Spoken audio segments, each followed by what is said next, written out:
South India Shopping Mall the wedding mantra సరికొత్త wedding collection South India Shopping mall.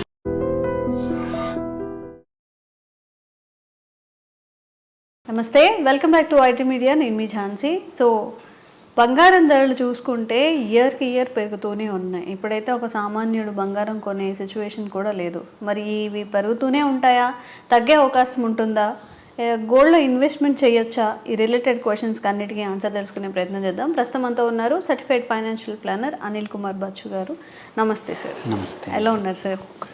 So అందరూ అనుకునేది ఏంటంటే ఒక సామాన్యుడు గోల్డ్ని కొనే సిచ్యువేషనే లేదు ఇప్పుడు ఉన్న ధరలకి మాత్రం అంటున్నారు.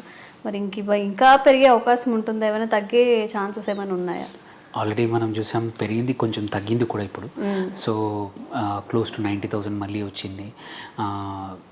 కొంచెం డ్యూరింగ్ ఏమంటారు, especially last few weeks back ఏమైంది, మన ఈ ఆపరేషన్ సింధూర్ కన్నా ముందు యుద్ధం అనేది ఫుల్ బ్లోన్ అయ్యే అవకాశాలు ఉన్నాయి భయంతో కొంచెం అడిషనల్గా పెరిగింది. బట్ ఎప్పుడైతే సీజ్ ఫైర్ వచ్చి అనౌన్స్ అయిందో కొంచెం దాని ఎఫెక్ట్ వల్ల తగ్గింది. బట్ దానికన్నా ముందు అసలు పెరిగిన కారణాలు, ఫ్యూచర్లో తగ్గే అవకాశాలు ఉన్నాయా లేదని తెలుసుకుందాం. పెరగడానికి కారణం ఏంటంటే అన్స్టెబిలిటీస్ అక్రాస్ ద వరల్డ్. మనం ఈ ట్రంప్ టారిఫ్స్ వల్లనే కావచ్చు, many other reasons. So political unstability కానివ్వండి, వార్ లైక్ సిచ్యువేషన్స్ మల్టిపుల్ ప్లేసుల్లో కానివ్వండి, దీనివల్ల ఏంటంటే సెంట్రల్ బ్యాంక్స్ కూడా కొంచెం కాషియస్గా గోల్డ్ కొనడం మొదలుపెట్టాయి. So that is one of the major reason. Second, dollar మీద ఎఫెక్ట్ కూడా అవడం, డాలర్ ఏమంటారు వాల్యూ పడిపోవడం కూడా కొంచెం డాలర్ కన్నా ఇంకొక రిజర్వ్ కరెన్సీగా ఆర్ సెక్యూరిటీగా యాసెట్గా ఇంకోటి చేయడానికి సెంట్రల్ బ్యాంకే కానీ అదర్ కంట్రీస్ కూడా, అదర్ ఆర్గనైజేషన్స్ కూడా కొంచెం గోల్డ్ వైపు మళ్ళడం వల్ల కూడా గోల్డ్ డిమాండ్ పెరిగింది ఒక లెట్స్ ఏ మార్చ్ ఏప్రిల్ ఆ టైంలో. దానివల్ల కూడా ప్రైస్ అనేది షూట్ అయిపోయింది.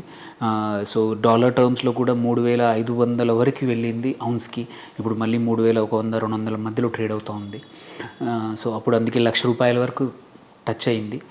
సో నౌ ఇంకొకటి ఏంటి, ఇంట్రెస్ట్ రేట్స్ కూడా ఇప్పుడు ఏమైంది, ఇప్పుడు తగ్గుతూ ఉన్నప్పుడు కొంచెం, అండ్ ఆల్సో ఈ ఎస్పెషల్లీ ఈ లాస్ట్ 15-20 డేస్లో ఈ ఇంట్రెస్ట్ రేట్స్ ఒకటి స్టేబుల్గా తగ్గించే అవకాశాలు ఉన్నాయని చెప్పడము, మళ్ళీ ట్రేడ్ వార్ ఏదైతే అనుకున్నామో అనుకోకుండా అన్నీ పాజ్ అయ్యాయి. సో గోయింగ్ ఫార్వర్డ్ మేబీ ఆయన స్టాన్స్ చేంజ్ చేసుకున్నాడు ట్రంప్ కూడా. So lot of countries agreements అవుతున్నాయి కాబట్టి కొంచెం రిలాక్స్ అయ్యే సిచ్యువేషన్ ఉందని దానివల్ల కూడా కొంచెం తగ్గింది ఇప్పుడు అనమాట. సో ఈ మల్టిపుల్ రీజన్స్ వల్ల కొంచెం ఫాలింగ్ నా గోల్డ్ ఈజ్ ఏమంటారు అనుకున్నంత పెరగడానికన్నా అట్లీస్ట్ టెంపరీగా మాత్రం పాజ్ అయింది. సో ఇది పాజా లేకపోతే ఇంకా తగ్గచ్చా అనే క్వశ్చన్ ఒకవైపు, ఆర్ దిస్ ఈజ్ ఓన్లీ మళ్ళీ నెక్స్ట్ పెరగడానికి ముందు అనేది ఒక క్వశ్చన్ అనమాట. సో లెట్స్ ఏ ఇది ఒక ఫస్ట్ క్వశ్చన్ చూద్దాము, ఇది పాజా అనేది. సో పాజ్ అయ్యే అవకాశాలు ఉన్నాయి. ఎందుకంటే గోల్డ్ ఏంటంటే ట్రెడిషనల్లీ ఏమవుతుందంటే ఒక 1 or 2 years పెరుగుతూ ఉంది. ఎగ్జాంపుల్ ఈ సంవత్సరం తీసుకుంటే ఆల్రెడీ 2025లో మనము మేలో ఉన్నాము. ఈ 5 monthsలో నియర్లీ 25% పెరిగింది ప్రైస్ దగ్గర. సో అండ్ అంతకుముందు సంవత్సరం కూడా క్లోజ్ టు 25-30% పెరిగింది. సో ఇంత పెరిగినప్పుడు యూజువల్లీ ఏంటంటే ఒక గోల్డ్కున్న హ్యాబిట్ ఏంటంటే ట్రెడిషనల్గా చూసుకుంటే ఒక 1 or 2 years పెరుగుతుంది, ఆ తర్వాత 4-5 years ఒక రేంజ్లో ఆగిపోతుంది అన్నమాట.